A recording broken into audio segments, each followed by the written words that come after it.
Alright guys, welcome back to another episode of Off-Axis Builds. Tonight we're going to be working on some shock upgrades in the rear. What I have right now is some impy lowered shocks in the rear. They work great, but because I've lowered the car almost 3 inches, I just don't have that stiff suspension that I want. And the reason for that is because when you lower a bug, you're taking the tension out of the swing arms or the spring plates. And when you take the tension out of there, you get a little more body roll. So what I'm hoping I can get back or gain back with these guys is a little bit stiffer suspension, maybe even more of a progressive suspension where it can, you know, be a little stiffer in corners. Let me go ahead and show you what I'm talking about with the impy shocks I have in the rear, and I'll show you a little bit more of these guys. Alright guys, remember guys to like, comment, subscribe, and hit that little bell for upcoming notifications. Alright guys.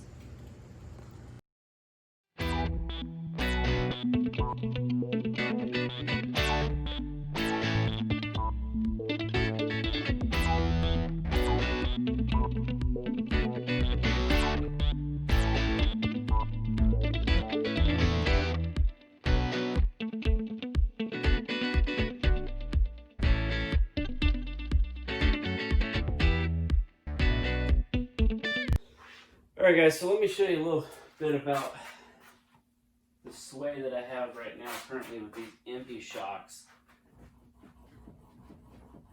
So it's not bad. I mean, obviously it doesn't keep going. They're good shocks. I just want it a little stiffer than that. I mean, if you look at, it's not bad, but like I said, I just want to be able to have a little more adjustment. The nice thing about these shocks is there's actually adjustment here so I can change the spring tension on them. So one thing I do recommend when you do this, lower the car first and get a measurement from eye to eye, and then order a pair of shocks that's close to that measurement. Now, that's with the car in the air. Obviously the car will sag about 1/2 inch to 1 inch once it's on the ground. So get these measured when the car's in the air, and then it'll compress. These have a 3-inch or 2-inch stroke. Yeah, sorry guys. They have a 2-inch stroke. So just about what I need, because actually I only have about 1 inch on that bump stop. So if I put these things in, they're going to work out just fine with that bump stop. Now I did cut the bump stop because I lowered it. Had I left it, I'd be sitting on the bump stop all day long, which the ride would suck. So, in any case, those impy shocks I have, they're actually built for a 2-inch lowered vehicle. They're good shocks, but I just want a little more stiffness back there. Now, so what I'm going to have to do is I'm going to have to remove my sway bar, remove that homemade Kafer bar that I made, and then go ahead and remove the shock. So let's get to it, guys.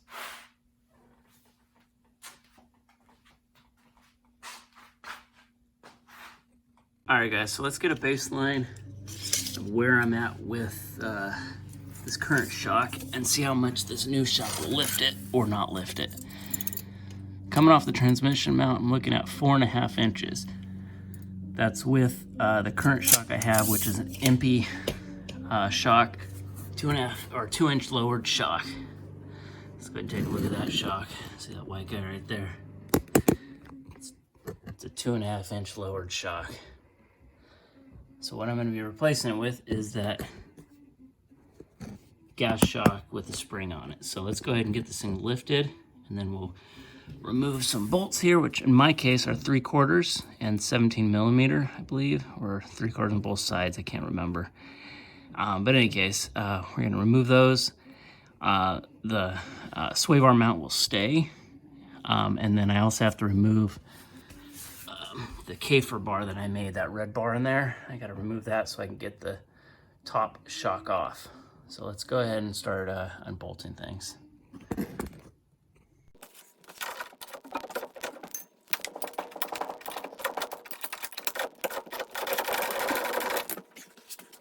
Guys, so my dad is is putting in new shocks. Right now he's taking them out.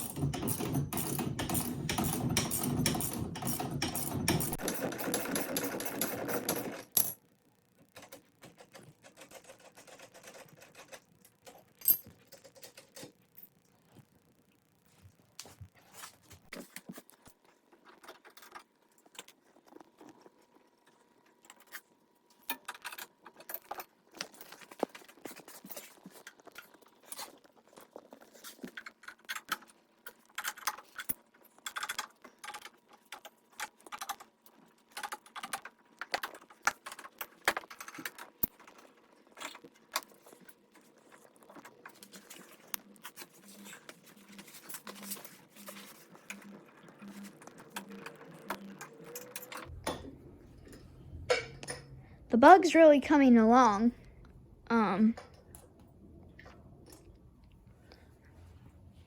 Hopefully it'll be done pretty soon. Alright guys, so this kit comes with 2 different size collets. You need to find the right size to the shaft that you're using.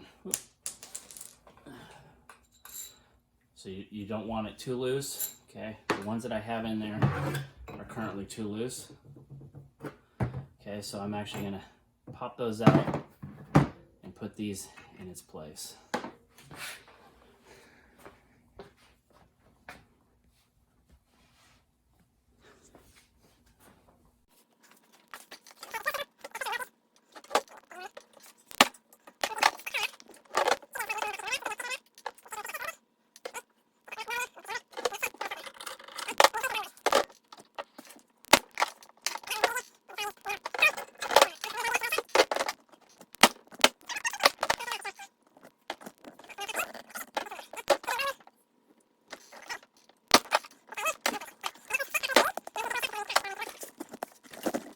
Alright guys, so this shock fits nicely in there. I originally wanted that little gas thing to be out, but I didn't want it to interfere with the axle. So I turned it around so it's facing backwards. Not a big deal. Okay, put some spacers in there, and it's about where it needs to be. I think, yeah, it's going to be right where it needs to be. Now I just need to put some spacers here and put the nut back on. Same thing on the bottom. I just need to tighten this bolt down. And this shock's going to be done. We'll move over to the other side, and actually I'm going to have my son take apart the other side, which would be kind of cool. He'll learn how to replace a shock. So let's go ahead and do that now.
So Daniel, can you take this shock off for me? Let's start with the bottom. Take this ratchet wrench and put it on here. Okay. And then take this wrench and put it on the other nut. Okay. Right here. See this? Yeah. Okay. So this wrench? Use the socket wrench. That one right there. Yeah. It should be set up for you to take something off. Okay. Oh. Just like that. Yeah. All the way over this. Yeah. It fits nicer because you see that nut that's on top. You wouldn't be able to get that other wrench in there. So go ahead. Whoop. I'll hold this one while you. So that's 3/4. Okay, now go ahead. Up? Up. You'll notice when you go down, it ratchets. That's why it's called a ratchet wrench. Or in this case, it's a socket wrench, but it ratchets. Try to keep this straight, okay? So you're not stripping out the nut. Yeah, there you go. There you go. Keep the left hand on that one. Good. Go. Yep, keep going.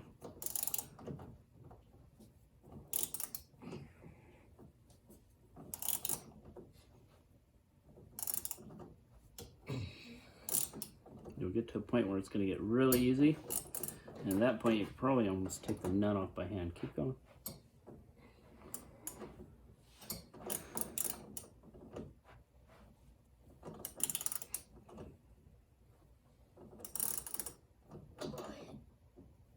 This is hard.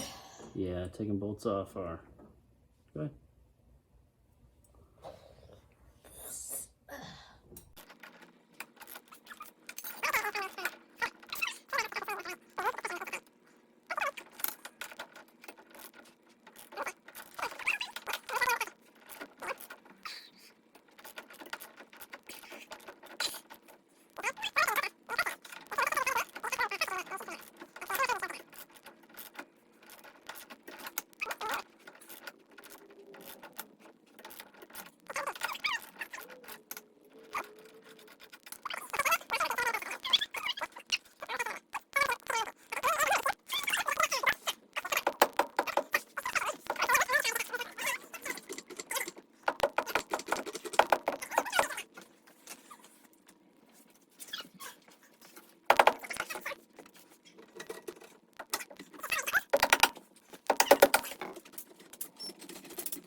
The sway bar is holding it up, buddy.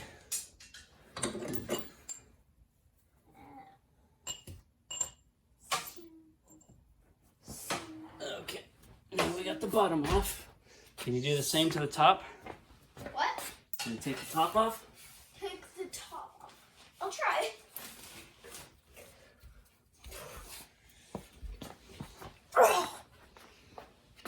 Alright, So what you're going to want to do is get, in this case, you can actually use this one here. It ratchets inside. See that? Okay. yeah.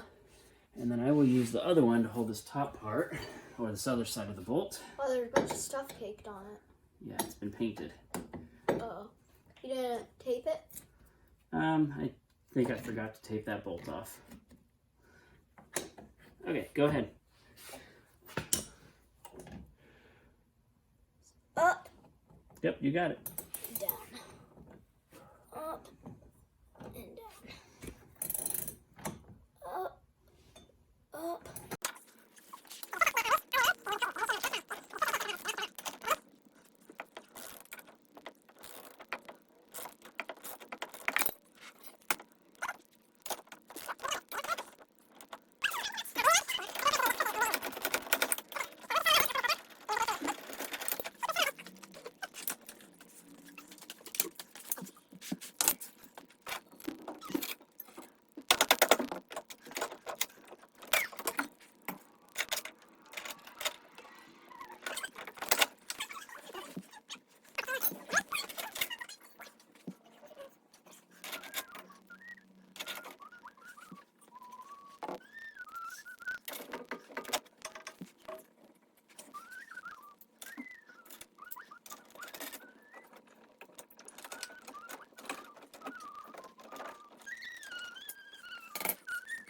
All right, guys, so I got it back on the ground.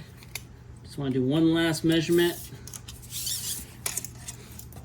It looks like I lifted it roughly about 3/4 of an inch. Not too worried about that. The great thing about these guys is you can actually adjust them. Let me show you what I'm talking about. So these two aluminum nuts here, you can actually adjust the tension on your spring rate. So what I'm going to probably do is I'll probably bring this down maybe a quarter of an inch, half an inch, to get a little more tension on here, just so I can stop the sway of the car. But where it's at right now, I'm pretty happy with it. Pretty straightforward job. Hopefully these will hold up. I don't see why they shouldn't, only because, you know, what I had in there was absorbers before, not actually shocks. I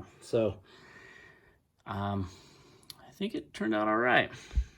Can't wait to get this thing on the road though and actually test out the drivability of this guy. So, all right guys, thanks for joining me on another episode of Off-Axis Builds. I got those rear shocks in. Taught my son how to remove some shocks and actually replace some shocks. So slowly but surely I'm teaching him a little bit about cars, whether it be an oil change, brakes, or in this case shocks. So hopefully he can grow up and teach his kids how to change tires and do oil and all that fun stuff on cars. But anyways, thanks again for joining me on another episode of Off-Axis Builds. Remember to like, comment, subscribe, and remember guys, it's built, not bought. See you on the next one.